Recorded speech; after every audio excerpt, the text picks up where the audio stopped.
Dans ce cours, nous allons voir comment gérer votre écran d'accueil sous Windows 8 en utilisant un ordinateur. Alors au fur et à mesure que vous allez installer des applications, vous allez voir que votre écran d'accueil va être de plus en plus encombré et que pour naviguer, il faudra donc utiliser la molette de la souris ou utiliser l'ascenseur en bas. Alors pour gagner de la place, vous avez plusieurs possibilités, notamment de masquer certaines applications, les applications que vous utilisez le moins souvent, vous pouvez les masquer. Si vous ne savez pas le faire, je vous conseille d'aller sur le site de Patrick Informatique pour consulter la vidéo du cours de ce sujet. Ou sinon, vous pouvez très bien aussi réduire ou agrandir des applications. On va voir également comment les déplacer et comment activer ou désactiver certaines applications pour les rendre animées ou pas, suivant telle ou telle application. Alors déjà, pour gagner de la place, on va réduire des applications. On ne peut réduire des applications que si elles sont sous forme de rectangle. Les carrés sont déjà réduites. Donc pour réduire une application, on fait un clic droit dessus, ça nous permet de la sélectionner, et en bas à gauche, on va faire un clic sur réduire. Je répète, on fait un clic droit sur l'application voulue pour la sélectionner, et on fait un clic gauche en bas à gauche sur réduire. Là, je vais recommencer plusieurs fois. Un clic droit sur l'application voulue et un clic gauche sur réduire. Je vais en faire plusieurs. Un clic droit, clic gauche sur réduire pour gagner de la place. Vous voyez que les applications automatiquement changent de colonne dès qu'il y a de la place. Si je veux faire l'inverse, admettons voyage SNCF, ici je l'ai réduite alors que, en fin de compte, j'aimerais bien qu'elle prenne plus de place.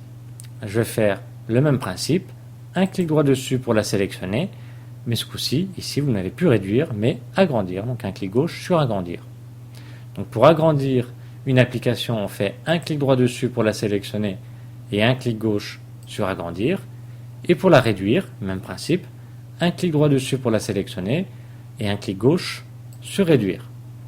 Je vais recommencer l'opération, un clic droit sur l'application et un clic gauche sur réduire ou agrandir. Nous avons gagné de la place, on peut faire mieux en déplaçant justement les applications. Admettons, vous voyez, Télé 7 est ici, je vais la mettre sur la colonne numéro 3. Pour cela, rien de plus simple, je clique, je laisse appuyer sur l'application voulue et je déplace la souris là où je veux mettre l'application et je n'ai plus qu'à lâcher. Je peux bien entendu intercaler une application entre deux autres. Je clique, je laisse appuyer sur l'application voulue et je la déplace entre deux autres et je peux lâcher. Même principe, bien entendu, pour les applications réduites. Et vous voyez qu'en faisant ces manipulations, ça nous permet de gagner de la place. Alors, vous avez remarqué que certaines applications, déjà, à l'origine, sont animées, notamment pour la météo, pour certaines actualités, etc. Alors, pour désactiver cette animation, on fait un clic droit dessus, toujours pareil pour la sélectionner, et en bas, on va cliquer gauche sur vignette désactiver. Ça va nous permettre de la désactiver, j'ai juste maintenant le symbole. Pareil pour la météo, je fais un clic droit dessus pour la sélectionner, et en bas, un clic gauche sur vignette désactiver. Je n'ai plus d'animation, j'ai juste maintenant le logo de la météo. Si je veux de nouveau la réactiver, je fais un clic droit dessus pour la sélectionner et un clic gauche ici sur vignette activer. Même principe ici pour les finances, un clic droit dessus et un clic gauche sur vignette activer.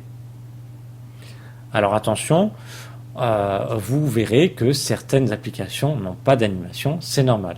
Je prends l'exemple de Skype, je fais un clic droit dessus et vous voyez à gauche, je ne peux pas activer cette vignette. Donc pour la désélectionner, je fais un clic droit de nouveau sur cette application-là. Ça dépend des applications. Je prends l'exemple de Marmiton, je fais un clic droit dessus, ça la sélectionne, et là je peux activer cette vignette en cliquant dessus. Et vous allez remarquer, voilà, il y a une animation avec l'actualité du jour, avec la recette du jour suivant l'application. Donc voilà, nous avons vu comment réduire ou agrandir une application, comment la déplacer, comment l'activer ou la désactiver, suivant, si c'est possible, suivant telle ou telle application.